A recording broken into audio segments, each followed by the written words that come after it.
किरासन जिंदाबाद, चौधरी किरासन जिंदाबाद। बड़ी जितनी भावुक और आश्वस्त करने वाली अपील जो है अध्यक्ष जी ने करी, जिसके ऊपर जो है आपकी अपनी अपील से आश्वस्त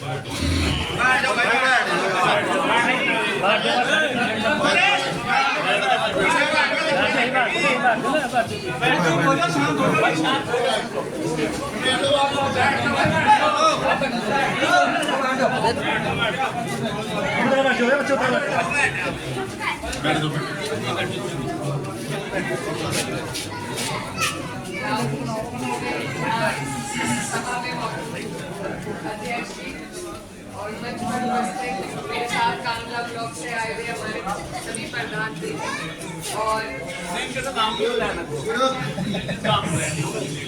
गांव दसाला से शिव कुमार प्रधान जी, गांव नीमला से विनय प्रधान जी, गांव ब्रह्मखेड़ा से तेजर प्रधान जी, गांव रसूलपुर से राकेश प्रधान जी और गांव पंचोकरा से संदीप प्रधान जी। तो ये सभी लोग हमारे साथ कांगड़ा ब्लॉक से आए हैं और यहाँ पर गंगो विधानसभा के हमारे सभी जिम्मेदार जो बीच में हैं, आप सभी को अस्सलाम वालेकुम, नमस्कार।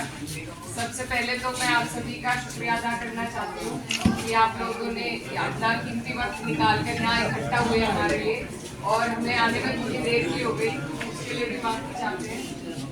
मैं यहाँ आपके बीच में क्योंकि चुनाव सर पर है और मैं समाजवादी पार्टी की प्रत्याशी हूँ, तो मैं आपके बीच में वोट की अपील करने आई हूँ और मुझसे पहले हमारे अध्यक्ष जी ने बहुत अच्छी तरीके से आप सबके बीच में पूरे गांव वालों की तरफ से जो अपील की है उसके लिए मैं तहे दिल से शुक्रिया अदा करना चाहती हूँ। और मैं बस यही कहना चाहती हूँ कि ये जो 10 साल हमने देखे हैं, भाजपा का कार्यकाल जो देखा है वो आपके सामने है। कोई ऐसी योजना लाभकारी वो नहीं ला पाए जिससे किसी भी वर्ग को फायदा पहुंचा हो। फायदा नहीं, नुकसान ही हुआ है। महंगाई बढ़ी है, बेरोजगारी बढ़ी है, भर्तियां नहीं हो रही, पेपर लीक हो रहे हैं, हमारे किसानों का भुगतान नहीं हो रहा।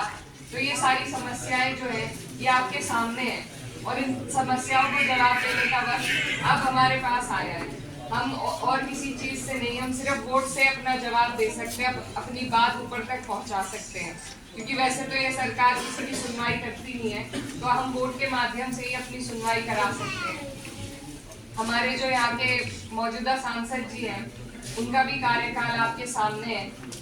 वो ना तो पार्लियामेंट में जाकर हमारी समस्या उठा पाए, ना हमारे कोई समाधान करा पाए और ना हमारे ही लोगों के बीच में आना जाना उनका रहा है। जब पहले नहीं रहा तो आगे भी नहीं रहेगा। तो मेरी आप सबसे यही गुजारिश है कि ये बातें आप लोग ध्यान में रखें। हमारे बीच में रसूलपुर के प्रधान जी मौजूद हैं। तो जब ये 19 में चुनाव हुआ था और वोट पड़े थे तो इनके गांव में झगड़ा हुआ था, सांसद जी के ही वोट पड़ रहे थे और हिंदू गुर्जर बहुल्य गाँव है इनका। तो वहाँ पर 29 लोगों पर मुकदमे हुए थे और वो दिन है और आज का दिन है। पूरे 5 साल का वक्त बीत चुका है, ना तो उनकी समस्या, उनकी पीड़ा को सुनने के लिए गाँव में गए नहीं एक भी बार। और आज तक भी वो लोग 29 लड़के वहाँ के मुकदमा झेल रहे हैं। खुद प्रधान जी पर भी मुकदमा हुआ है। तो इस तरह की जो 5 लड़के नौकरी में वापसी आ गई।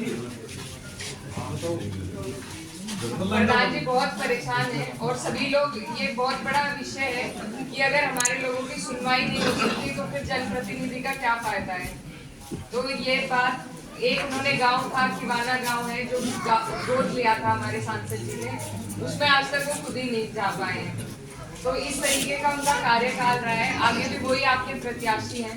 तो ये बात सभी के सोचने समझने की है कि आप लोगों को क्या करना है। मैं भी प्रत्याशी हूँ और मैं आपके बीच आई हूँ आपका आशीर्वाद लेने के लिए। और जितना प्यार और मान सम्मान आप मुझे दे रहे हैं, मैं आपसे वादा करती हूँ कि ये विश्वास में टूटने नहीं दूंगी। मेरे पास कोई पद नहीं था, लेकिन फिर भी लगातार 2 साल से मेरा प्रयास रहा है कि मैं सब जगह पहुंचूं, सभी लोगों से अपने मिलूं, उनकी समस्याओं से अवगत हूं और यही कोशिश मेरी आगे ही रहेगी। जो भी जिस भी लायक रहूंगी मैं आपकी लड़ाई में बढ़ चढ़कर हिस्सा लूंगी, आपके सुख दुख में आपके बीच रहूंगी। तो मैं इस क्षेत्र की भांजी भी लगती हूँ और उधर मेरी ददियाल है, तो मैं आपके बीच की आपकी बेटी हूँ, आपकी बहन हूँ। और इस बार मुझे मौका मिला है, मेरी उम्र भी कम है, लेकिन मुझे ये मौका मिला, आप सबका सहयोग समर्थन रहा, आपका आशीर्वाद रहा, तो मुझे मौका मिलेगा इतनी कम उम्र में वहाँ आपके लिए लड़ाई लड़ने का। तो मेरी आप सबसे गुजारिश है कि आप लोग अपना आशीर्वाद दें, इस चुनाव में सहयोग दें और इसे अपना चुनाव समझकर लड़ें।